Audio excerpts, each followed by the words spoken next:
It's just plain human nature to compete and compare ourselves to one another, isn't it? It is so hard sometimes not to do that.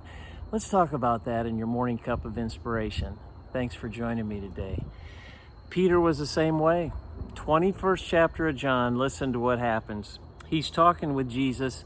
Jesus is sharing with him what his future holds. And toward the end, he said that when you get old, you'll have to stretch out your hands while someone else dresses you and takes you where you don't want to go. And he said this to hint at the kind of death by which Peter would glorify God.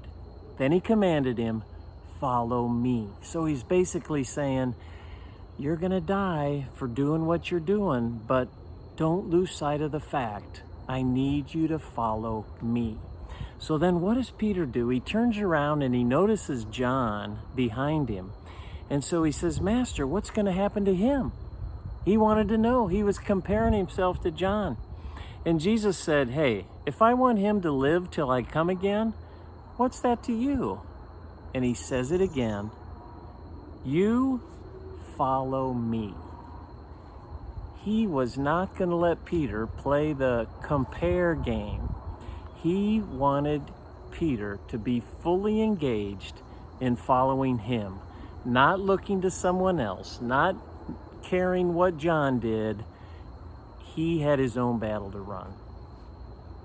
That's what you and I have. We have our own battle to run. We gain nothing by comparing ourselves and competing with others for things of the kingdom, for money, for material things. Nothing is gained by doing that. Jesus has a plan for each one of us.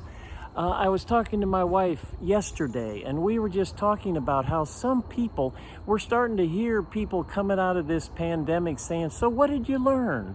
Like everyone will have some huge revelation of something that God taught them. Maybe you did, and that's great if you did, but you don't have to feel guilty if you don't.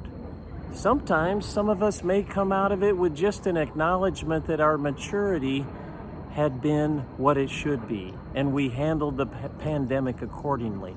Others may learn some new truth. Don't compare yourself to others. Don't feel guilty. Follow Jesus today. That's my message for you. Don't compare yourself to others. You have a race to run. All you need to do is please the Lord by following him.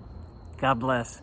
Thanks for joining me for that morning cup of inspiration, and we'll see you next time.